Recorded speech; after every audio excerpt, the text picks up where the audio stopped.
جو مدارس شناختہ شدہ ہیں، بلکہ شاید جن کے بارے میں یہ خوش فہمی ہو کہ وہاں نہیں ہے دہشت گردی لیکن خارجیت ہے، خارجیت کی بنیادوں میں سب سے بڑی بنیاد علامت ہے فرقہ واریت۔ جس مدرسے میں فرقہ واریت ہے، یعنی فرقے کی بنیاد پر دوسرے فرقوں کے خلاف نفرت ہے، اور جس مدرسے کے نصاب میں، جس مدرسے کے اساتید میں باقی مسلمانوں کی نسبت نفرت موجود ہے اور وہ ان سے دور اپنے طالب علموں کو کرتے ہیں، اپنے شاگردوں کے ذہنوں میں نفرت بھرتے ہیں دیگر مسلمان مسالک کی، یہ خارجیت کی سب سے بڑی علامت ہے فرقہ واریت۔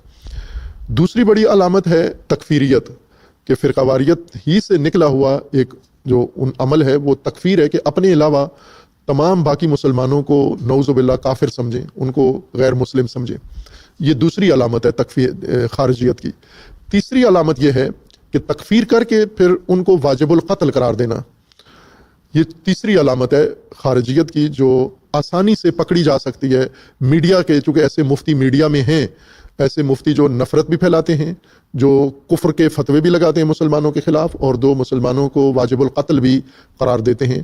اور چوتھی یہ علامت ہے کہ انہوں نے ایسی تنظیمیں متشدد بنائی ہوئی ہیں، اور وہ آئے دن سڑکوں پہ نکل کے حکومتی مدد کے ساتھ، چونکہ ان کے ووٹ ہیں، ان کے ووٹ لینے کے لیے سیاسی جماعتیں ان کی مدد کرتی ہیں اور حکومت ان کے مقابلے میں آنکھیں بند کرتی ہے۔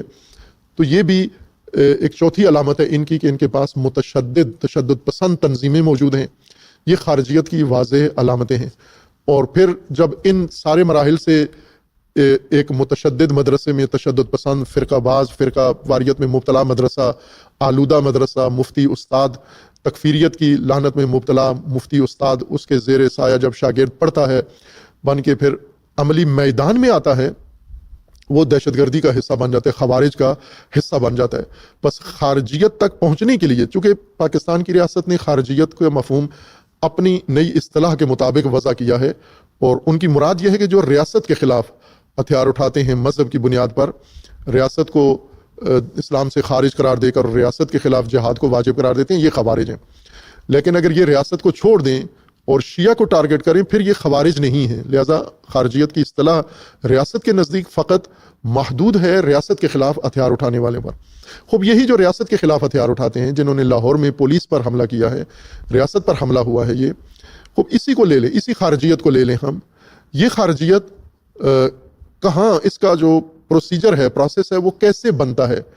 یوں تو نہیں ہے کہ ایک آدمی ماں سے پیدا ہوتا ہے اور سیدھا خارجی بن جاتا ہے، بیچ میں اسے کئی مراحل طے کرنا پڑتے ہیں، کسی تنظیم سے، کسی شخصیت سے وابستہ ہوتا ہے، کسی مسجد کا عضو بنتا ہے، کسی مدرسے میں جا کے تعلیم حاصل لیتا ہے، وہاں سے فارغ التحصیل ہو کر پھر یہ تنظیم میں متشدد تنظیم میں جاتا ہے، پھر متشدد تنظیم سے، تکفیری تنظیم سے سیدھا آپریشنل تنظیم میں چلا جاتا ہے، ٹی ٹی پی میں چلا جاتا ہے، خوارج کا حصہ بن جاتا ہے۔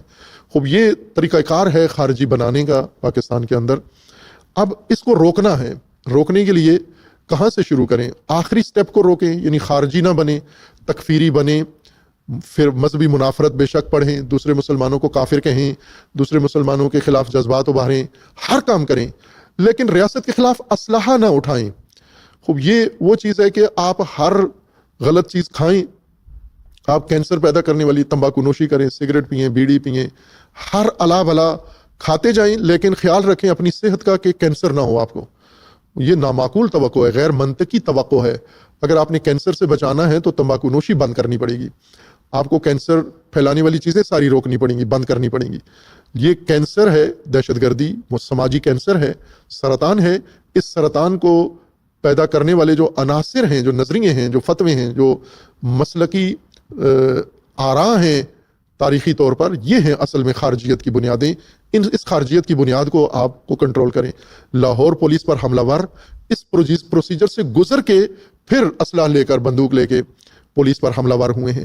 لہٰذا اگر تکرار روکنا چاہتے ہیں کہ کل کو نہ ہو، چونکہ لاہور میں جو دہشت گرد آئے گا وہ وزیرستان سے نہیں آئے گا، لاہور کے اندر خارجیت کی فیکٹریاں لگی ہوئی ہیں، اور لاہور سے خارجی بنا کر افغانستان بھیجے جاتے ہیں، وزیرستان بھیجے جاتے ہیں۔ وہاں فیکٹریاں نہیں ہیں، وہاں ان کا استعمال ہے، خوارج کے بنے ہوئے پروڈکٹ کا استعمال ہے وہاں پر۔ خارجیت پاکستان کے باقی علاقوں میں ہے، پنجاب میں ہے، سندھ میں ہے، بلوچستان میں ہے، خیبر پختونخوا میں ہے، اور انہی مذہبی اداروں کے اندر ہے، جس کی باقاعدہ طور پر شناخت سب کو موجود ہے اور میڈیا میں اس کے سارے ثبوت موجود ہیں۔